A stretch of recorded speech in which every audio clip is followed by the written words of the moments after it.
Hello everyone. First of all, I will do some brief introduction about the research. As you know, phishing is a most common technique used by social engineers. The long-lasting battle against phishing over past years has contributed to several approaches for phishing detections and prevention. However, it still not entirely addressed the overall challenges of phishing yet.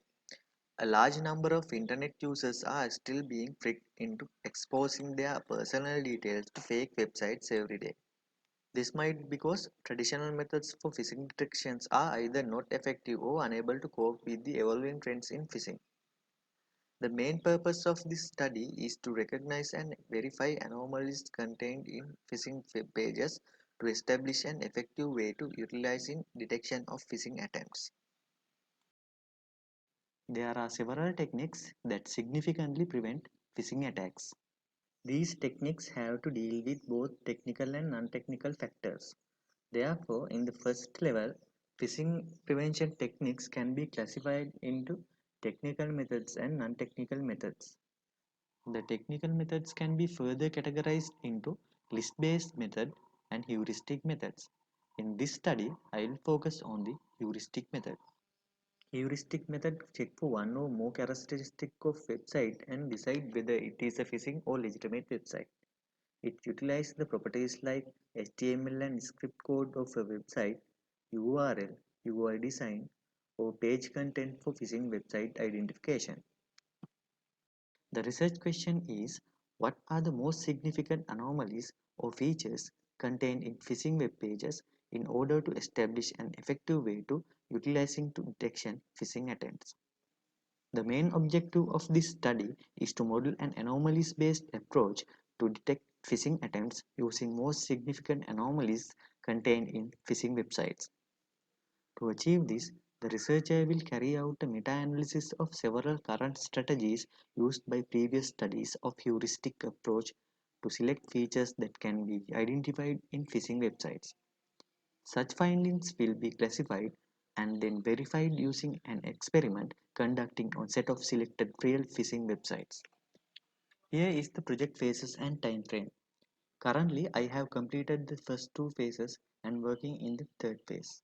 In the first stage, I gathered some existing information in this context by reviewing research papers and online resources. Then extracted the cutting-edge features of phishing sites and modeled a systematic classification based on the findings. Here I have categorized extracted 44 number of features into three main categories: features found on the URL, features found in the source code, and visual features. Then I will go quickly through each features I have extracted. Here are the features found on phishing URLs.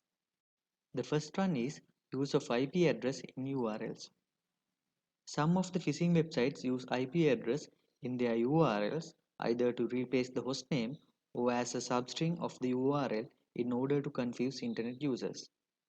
The second one, some phishing URLs contain brand, domain, or hostname. In this form of phishing URL, the target's company, brand, or domain or hostname is included in the path segment of the URL. You can see in this example, it uses PayPal in this URL. Then, most of the phishing websites use unsecured connection to transfer sensitive information. Valid SSL certificate is issued by authorized organizations. The authorized organizations verify the website before issuing SSL certificate, which means acquiring such certificate by a phishing website make it susceptible to detection techniques and sometimes even dangerous for the respective phisher to get traced. In addition, internet users are not good at differentiating between secure and unsecure connections. Some phishing websites were reported to use either invalid or inconsistent to claimed identity SSL certificate. But currently, it is rarely in practices since all the recent versions of popular web browsers such as Google Chrome, Mozilla Firefox, and Internet Explorer have detection systems for them. There are various tricks used by phishers to derive domain name that look similar to the genuine domain name but disobeying to the URL naming conventions. Many times, Such derived domain name is a registered domain name. Some of the techniques used to generate derived domain name for phishing websites are: replace the characters of real domain name with similar looking elements such as hexadecimals and integers, introduce a hyphens in the domain name, and shift the characters of the domain name. Phishing websites URLs are usually longer than normal URLs. Previous researchers found that the URL length peaked at 67 characters for the URLs in PhishTank. They further found that the longest URLs found in PhishTank had length more than 150 characters. In addition, they found that some phishing domains have shorter length than legitimate domains. Shorter domains length peak at 7 characters for the URLs in PhishTank. The next one is use of short URLs. Some phishing websites use URL shortening services such as tinyURL to shorten their URLs, which ultimately redirect to long URLs. The seventh one, use of double slashes in URL path. When URL's path contain double slash character, it is suspicious and there is a greater chance to redirect to a phishing page. Then, use of unknown or unrelated domain names. Sometimes phishers use a domain name that is either completely unknown or unrelated. The ninth one, some phishing URLs use multiple top-level domains within the domain name. Such URLs can be detected from the number of dots used in URLs. It is found that genuine URLs contain an averagely less than 3 dots.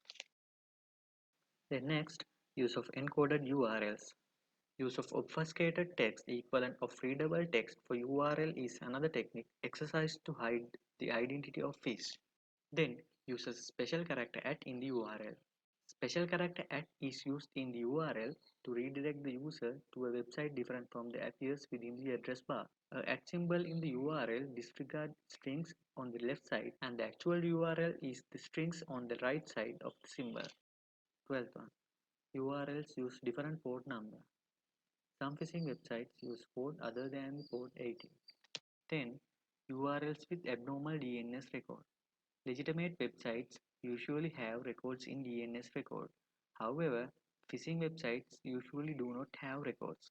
In case if they have, most of the information remains empty. Life of domain. In general, the life of phishing site is not long. Even when they have registered domain, it is usually recently registered one. Phishing websites become active immediately after registration. And number of sensitive words in URLs. The several suggestive word tokens are used in phishing URLs. The 12 word tokens I have identified in literature are WebSCR, secure, security, validation, account, banking, confirm, login, update, upgrade, verify, and sign in. Use of free web hostings. Free web hosting services are widely misused by phishers to host their phishing websites. Most of the phishing websites use domain that is specially registered for hosting phishing sites, or they use web hosting services which are available for free. URL's popularity. PageRank is relatively importance of a website within a set of websites. A higher PageRank indicates that the website is more important and mostly a legitimate website can achieve it, but the phishing sites difficult to achieve this. And 18. No credible in-neighbor search results. Legitimate website domain usually has in-links from various credible websites, while phishing websites mostly don't have in-links from legitimate sites. URL's absence in relevant web category. When the keywords of a legitimate website are entered to a web directory, it lists out the websites that are relevant to provide keywords which also include the legitimate website. However, phishing website either does not get any results or it is absent in the results. Number of backwords in URLs. Frequency of strings delimited by special characters such as dashes, slashes, and question marks can be used for phishing detection. In general, phishing websites possess higher frequency of these symbols in their URLs than normal website URLs. URLs hosted by geographical location. I found from the literature the majority of phishing websites are hosted in USA. This might also help to detect phishing attempts. And the final feature of the URL is TLD triplets used in URLs. It is found that triplets corresponding to TLD that are very often used by spammers are .us, .cn, and .com. Then, let we see the features found in the source code. The first one, abnormal anchor URLs. Genuine website link use an anchor to provide navigation guidance. The URLs used in the anchor are usually from their own domain and sometimes to different domain. However, in phishing sites, such anchor URLs are mostly from different domains. It has been also found that sometimes the anchor in phishing website does not link to any page. Second one, abnormal server form handler. Security is one of the prime concerns for organizations that do online transactions. Such organizations require credentials for login, which are generally username and password. Thus, their websites include server form handler. Legitimate websites always take actions upon submission of the form. However, phishing websites can either contain blank or hashtag. Moreover, legal site server form handlers are handled by the server of the same domain. So, whenever the form is handled by the foreign domain server, it makes the website suspicious. The third one, abnormal request URLs. Request URLs are the links of external objects such as images, external scripts, which also called resources. W3C recommends websites to use resources from own domain and is widely followed by genuine websites. However, spoofing websites often use these resources from the victim websites to make phishing websites look and feel similar to legitimate websites. It means the request URLs used by the group websites are often from different domains.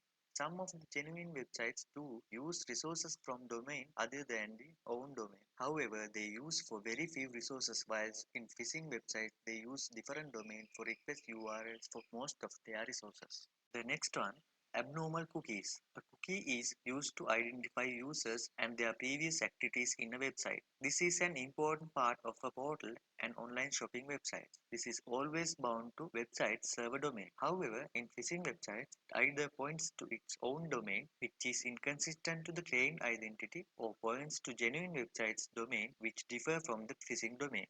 Mismatch hyperlinks. Mismatch hyperlinks are used to mislead internet users. Although the link that appear to as linking to the original website, but when the link is clicked, it directs to the phishing website. The sixth one, use of illegal pop-up windows.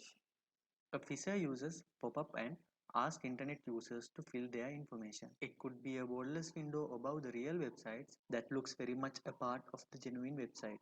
Number 7. Harmful forms. Phishing websites usually use a form asking to fill other details along with username and password. Number of input fields, text fields, password fields, hidden fields, and other fields such as radio buttons and checkbox can be used to phishing detection. Use of onMouseOver function to hide links. Some phishing websites include onMouseOver function to hide their abnormal links, so we can use this function also to detect phishing attempts. Number of script tags.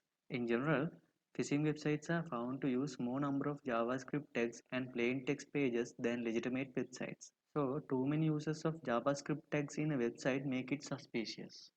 Number 10. Presence of JavaScript functions. These are some native JavaScript functions such as escape, link, unescape, execute, link, and search, which occur predominantly in phishing websites containing cross-site scripting and web-based malware. Availability of these functions in higher count in a website make it suspicious. Iframe redirection. Iframe is used to embed another web page within the current web page. It creates a frame or window on a web page so that another page can be inside this frame. A borderless iframe, which can be hard for internet users to detect manually, is found to be used by some phishing websites.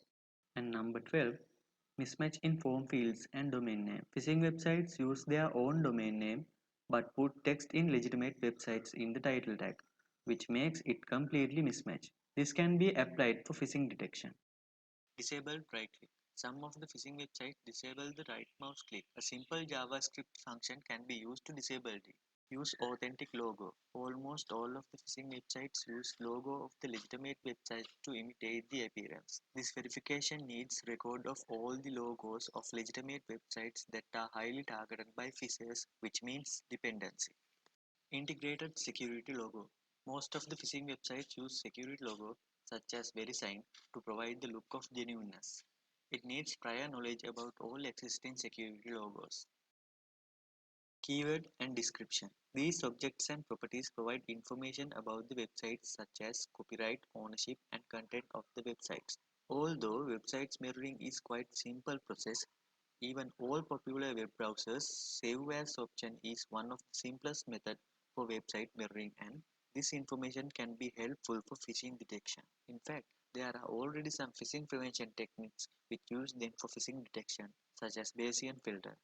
Sloppiness or lack of familiarity with English. Some phishing websites bear silly spelling mistakes, grammatical errors, and inconsistencies in the web contents. Sometimes it is done deliberately in order to bypass anti-phishing tools that use content-based filtering techniques such as Bayesian filter. Finally, email function. Some of the phishing websites include a function that sends email to the fishers. When a victim enters the information, it sends an email with all the information to the fisher. And the final category, visual similarities. The first one, visual appearance. The phishing website looks similar to its legitimate website. Attacker used to copy the HTML source code of the genuine website to build the fake website. Address bar. Attackers also cover the address or URL bar of website by script or image. The user would believe that they are inputting information on the right website. Embedded objects. Attackers use embedded objects such as images and scripts to hide the textual content and HTML coding from the phishing detection approaches. Favicon similarity. Favicon is an image icon associated with the particular website. An attacker may copy the favicon of target website. If the favicon shown in the address bar is other than the current website, then it is considered as a phishing attempt. Then at the second phase, I have did an experiment to verify those features on real phishing websites. In order to do this experiment, I have used Phishtank to select samples. Phishtank is an anti-phishing website and operated by OpenDNS. The company offers a community-based phishing verification system and a phishing website database. From the Phishtank, I have selected a set of valid online phishing submissions. Here is the statistical information when I selected samples at the Phishtank. There was 10,137 online valid phishes and 3023 number of daily average. So I have selected 32 number of fishes as the sample set, which is 10% from the daily average.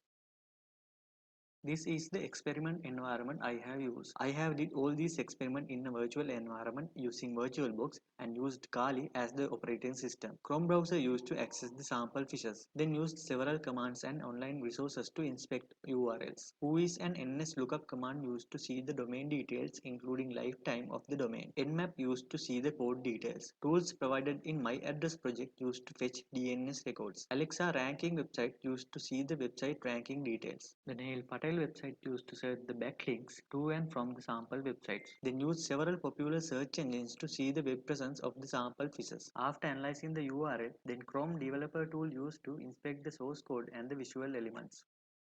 Here is the analysis work. This is the sample list. 32 samples. All are valid online fishes selected from the fish tank. Then this is the experiment result. Each and every features are verified on each sample.